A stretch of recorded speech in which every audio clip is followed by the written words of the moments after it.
welcome to the Empowered Mothers Network, supporting mothers to be the best version of themselves. I'm Sarah and this is episode 28 of the Empowered Mothers Network podcast, and this episode is called Rooted in Connection, Discovering Your Place in the World. So firstly, if you are watching this on YouTube and not listening to the audio version, you may notice that I've moved around the room basically.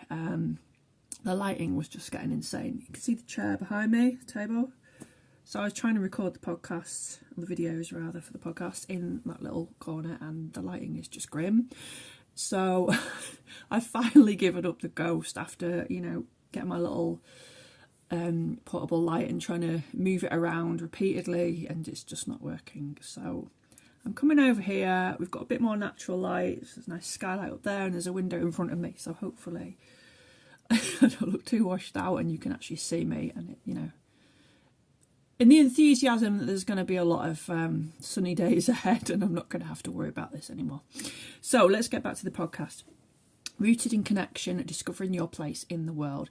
So this podcast is approaching that from, we're going to look at the topic of connection to place, which has been a really big thing for me personally. In the last couple of months, is connecting to place. So how often do we kind of stop and connect with the land either beneath our feet, the land we physically live in, or maybe even the lands where our ancestors were from and the lands that have shaped our family line? And ultimately the question of what does it feel like, or what does it mean to feel connected to a place, connected to place. So I think this can come up at any point in a person's life, really. I know on a personal level it's been a more recent thing for me, because when I was younger I moved about a lot. I think the longest I ever lived in one place was, one house was 7 years. So I've always been moving, and if you're also somebody who's moved about a lot, you'll know how difficult it is to put down roots, and that can be even more exacerbated if you're moving countries, for example. I know people who've moved countries, and that's obviously the massive shift of that, the massive change in the place of the land that you live on. And I think that's the norm for a lot of people now. Maybe people don't move about as much as I personally did, but people do move about quite a bit now. We've got more of us are in rented houses. Naturally may mean that we have to change houses or move about or different areas a bit more. There's a lot of moving for work, jobs. So it's not, like it was, say, 100 years ago, where most of us were kind of born in one place, grew up, lived our lives, and then ended our lives all in the same kind of geographical location. But times have changed now, and regardless of whether we move about a lot or, whether we're kind of in the same area that we grew up in perhaps, we're just more disconnected from place now, I feel. And that doesn't necessarily have to just be people who live in an urban environment, so live in cities. It is quite predominant there, because it's so easy to get disconnected from your place, from the land that you live on, in urban areas now. But it can also happen rurally as well. I see many people who live in rural areas who also work long hours and have to commute to jobs that aren't available in those rural areas, and as a result don't necessarily have the time to really experience the land that they're living on and really connect with it, because we're just all sucked up into this busy, go, productive society mentality that society has foisted upon us. And to me, I want you to talk about connection to place today, because I feel it's something really important, especially as a mother. You know, we all know what we're going through as a collective at the moment on this world. And I think, you know, all of us in one way or another want to do what we can to help. And we can, you know, see the damage that is being done to the earth. And a lot of us feel quite powerless in that, you know, quite sort of overwhelmed and helpless. Like, what can we personally do to really make a change? You know, we're seeing the planet being slowly destroyed, and, you know, some of us may move into more like activist roles, and that's a good thing, but not all of us are able to, or not all of us necessarily feel that's the right route for us. And just the simple act of connecting to place, connecting not just to where we're from, the lands of where we're from, also like the land of where we live currently, and also the land of those who have come before us. So making those connections, and even just, you know, giving some recognition to those ties, and seeking out those places where we can and just connecting with them, is a form of connecting back to the earth, you know, kind of weaving our energies together. It depends how spiritual or how woo-woo, for example, you want to look at this. But to me, there is an important connection between the earth and ourselves. And I think particularly as mothers, as people raising the next generation, we need to stop being complacent about it and just, you know, hoping it will all sort itself out.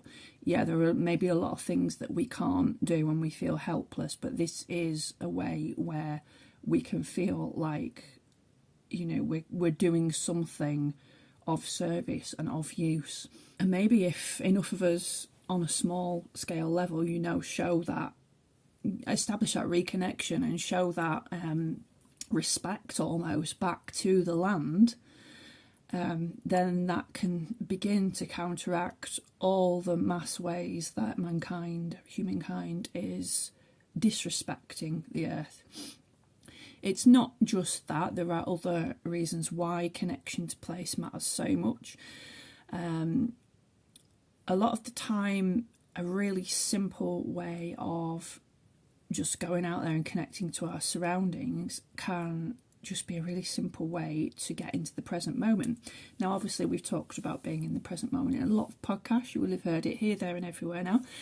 But it needs to be kept said that the connection to the present moment, being in the now, just finding that headspace, that moment of being able to be in the here and now, is so important. Not just in our lives, but also as a collective to shift things as well. So connecting to place is a really great way of just getting present, really, just being in the moment, just observing all the stuff that's going on around you and just being right here, right now.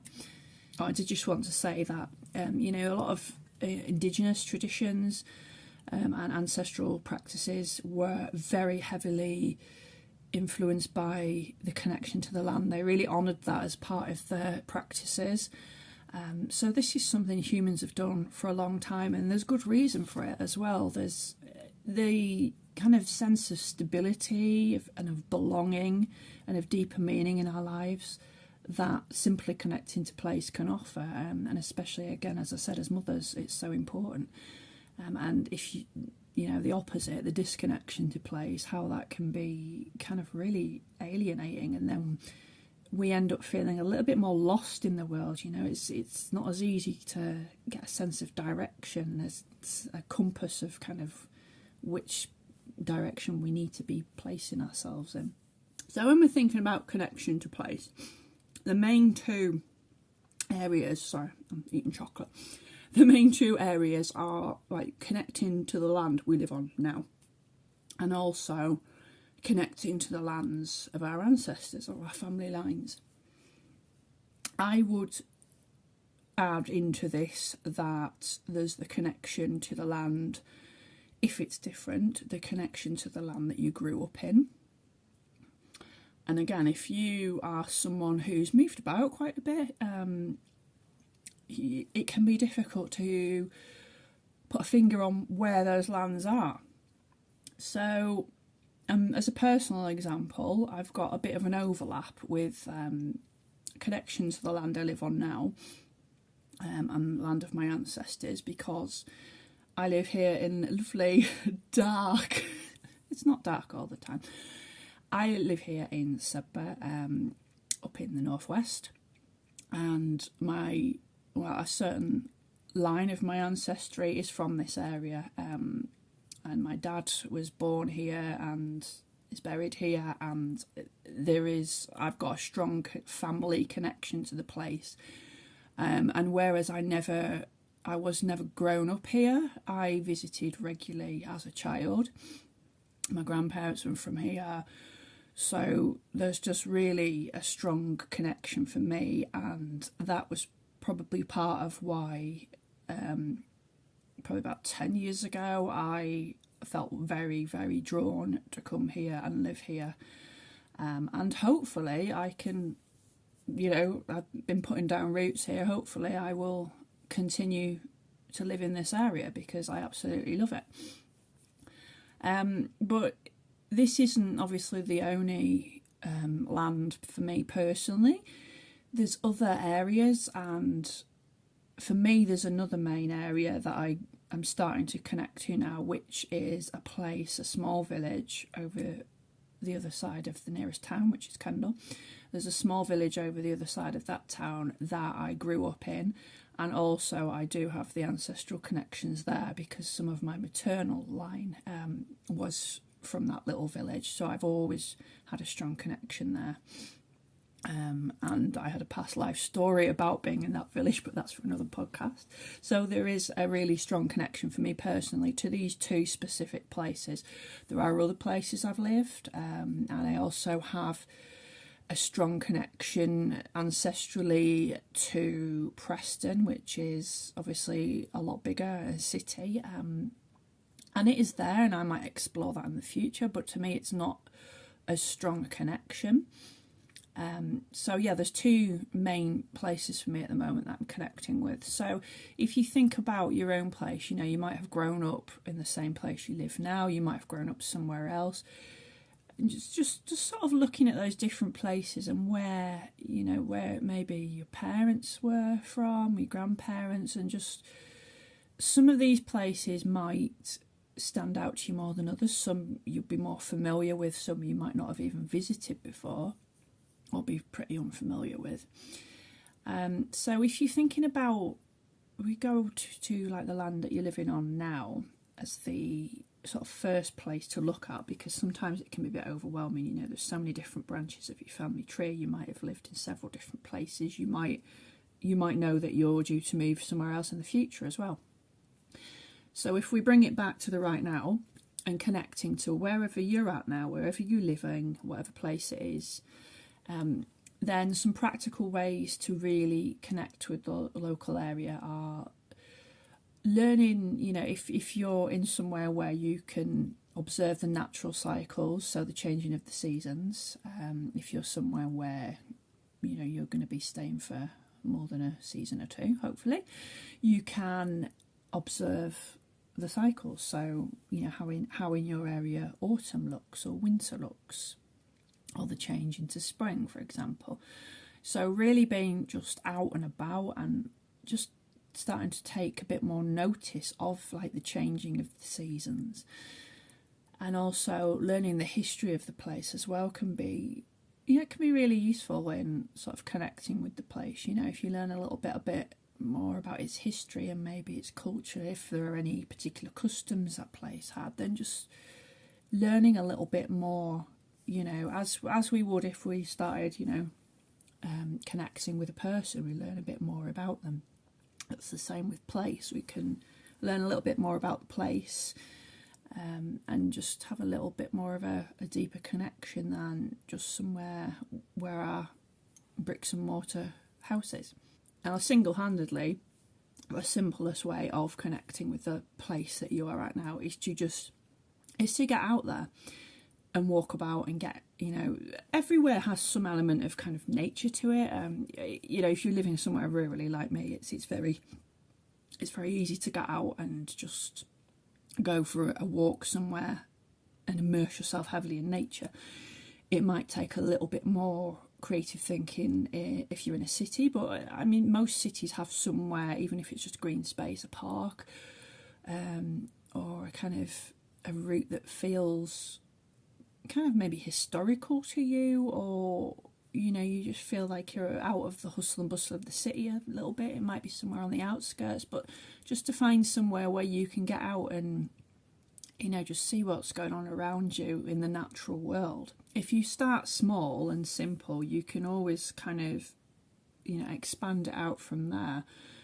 Again, as a personal example, I did a lot of walking in our town, like during lockdown, and just before, when my daughters were very young. So I couldn't, for quite a few years, I couldn't, we've got wonderful Howgill Fells here. I couldn't wander off up into the hills because I had my little girls and they wouldn't be up for that.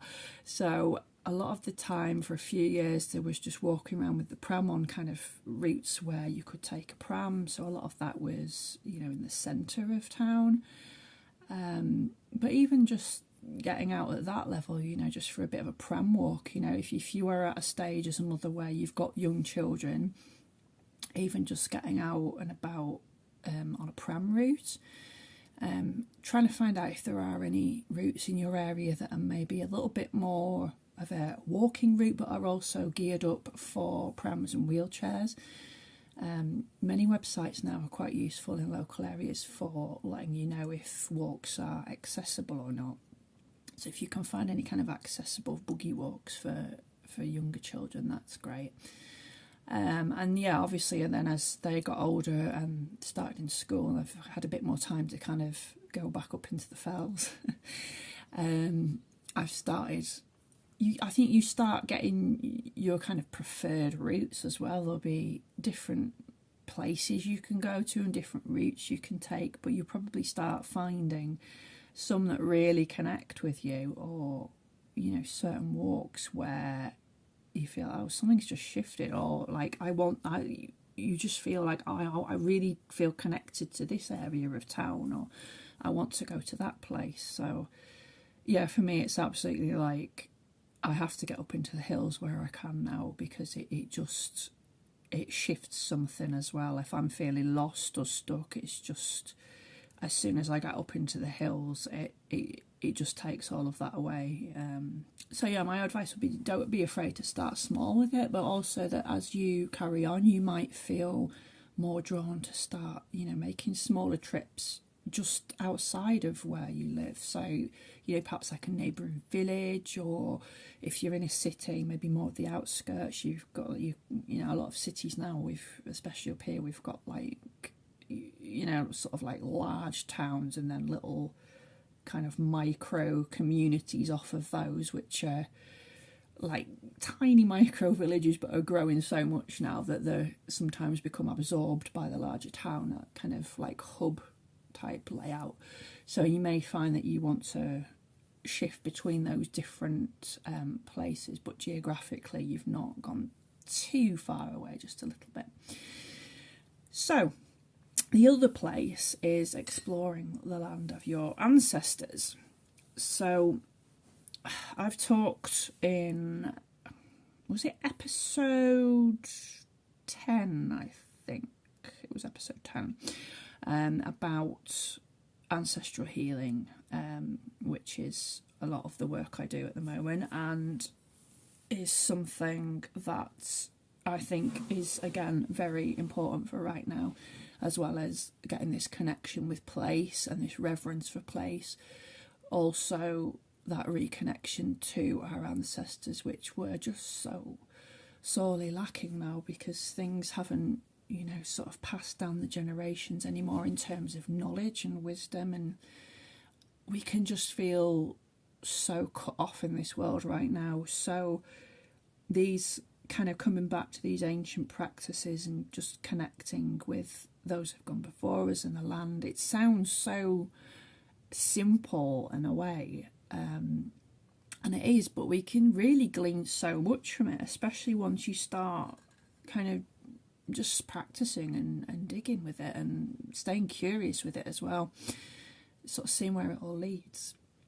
It can really uncover, you can find out a lot more about kind of yourself and, what you want in life, who you actually truly are, rather than this mask we've painted upon ourselves and these beliefs that we've told ourselves are true about ourselves, and then actually realise it's actually a load of bollocks. And we're not really like that. Anyway, and connecting to the land of our ancestors, as I said before, that might be several different geographical places. The further you go back in your ancestry, the more, people have kind of travelled for many hundreds of years. Some people have done their live and grow up and die thing all in the same place, but some of our ancestors haven't. So understanding where we come from is really important, because it kind of influences who we are. It has that, it's not always conscious. Sometimes it's unconscious, but it does have an influence on who we are at our core. So connecting with ancestral lands may look different for different people. So, you may have ancestry that is not even from this country, as many of us do. So that might not be as simple as, my ancestors from this place, I'll just go to this place and wander around. Sometimes travel's not feasible. Sometimes it might be, trying to connect with lands that either you can't get to at the moment or you've never even been to. Again, personally, I've got Irish ancestry, which I don't know too much about, but I'm starting to try and learn a little bit more about through the work I do on researching my family history. And at the moment, I've never been to Ireland, but I definitely, absolutely, for many years, I've had a real pull to want to go there. And I think that's what, if you can listen to that pull, if you find that pull in yourself, there's often a pull to go to a particular place. It might not make any kind of sense, but once you start just sort of seeing where people were from, seeing where you were from, some places will stand out more than others. There will just be like a pull. So for me, it's definitely Ireland, and at the moment it's not somewhere I could just take off to, but I'm hoping once the kids are a bit older, it would be nice to go over to Ireland, maybe as a family holiday, but also just for that connection to sort of go to the specific places I know that my family were from, and really just kind of be in that space. So yeah, it might be that you can't get there, or it might be that of a space where your ancestors were that is, accessible for you to get to.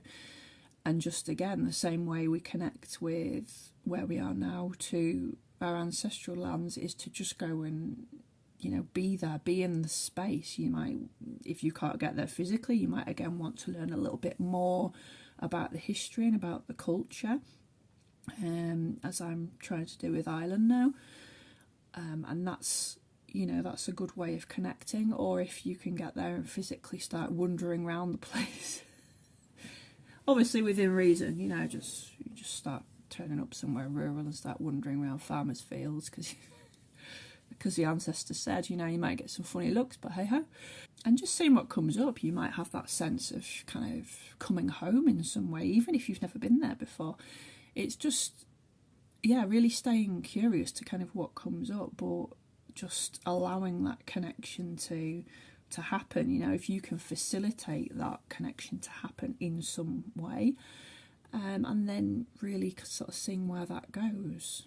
So the final point is about building a bridge between the two. So the place you live now and the place where your ancestors lived.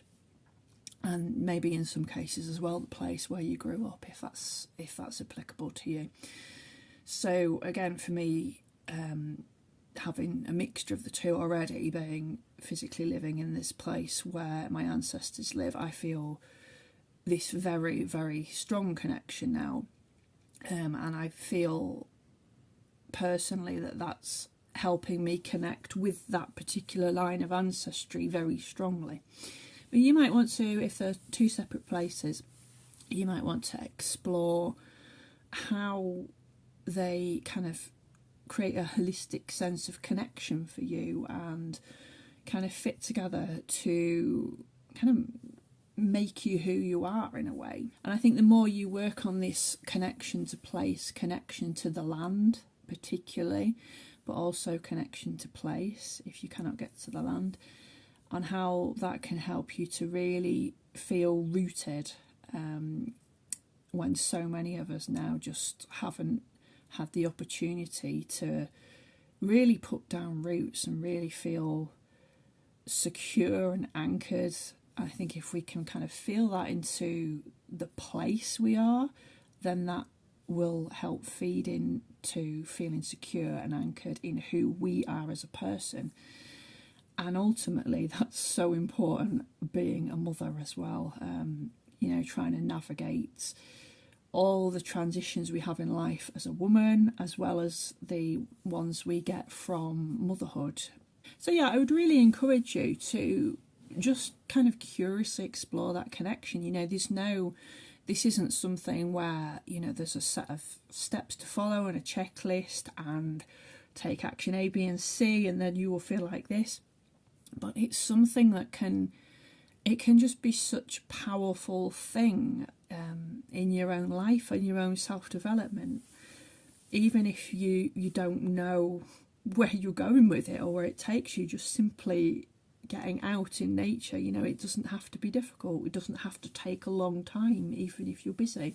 It's just that simple act of learning a bit more about where you are, connecting to that place, what other places your ancestors came from, having a bit more knowledge and awareness of it, and seeing and staying curious and seeing how that can kind of filter down into your own life and how that can help root you and keep you more resilient, which is the final point I'll make on I feel connecting to the land and the ancestors is also a really good way to help foster your own resilience.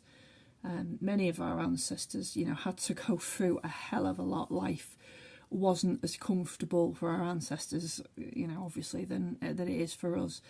A lot of them went through very hard lives, grief-filled lives, and so they have cultivated between them a hell of a lot of resilience. And if that's kind of available for you to tap into as a descendant, then that can really help you navigate the difficulties of your own life. They might pale in comparison to the difficulties of the ancestors, or they might be quite in a similar vein, but it can really help you tap into that.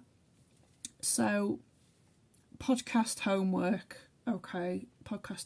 is either, start with probably the place that you are physically living in right now.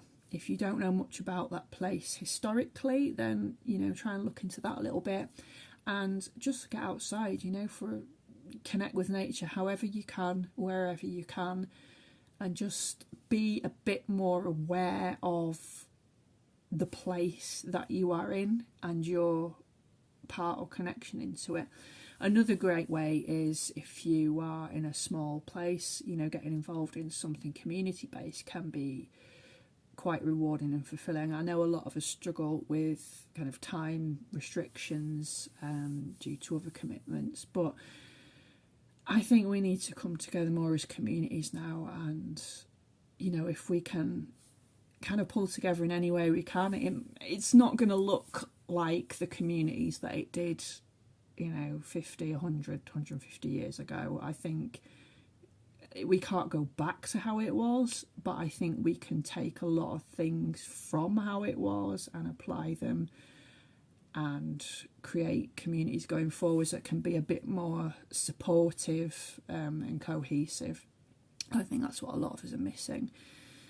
So yeah, get out there, see where it goes, see what happens, stay curious.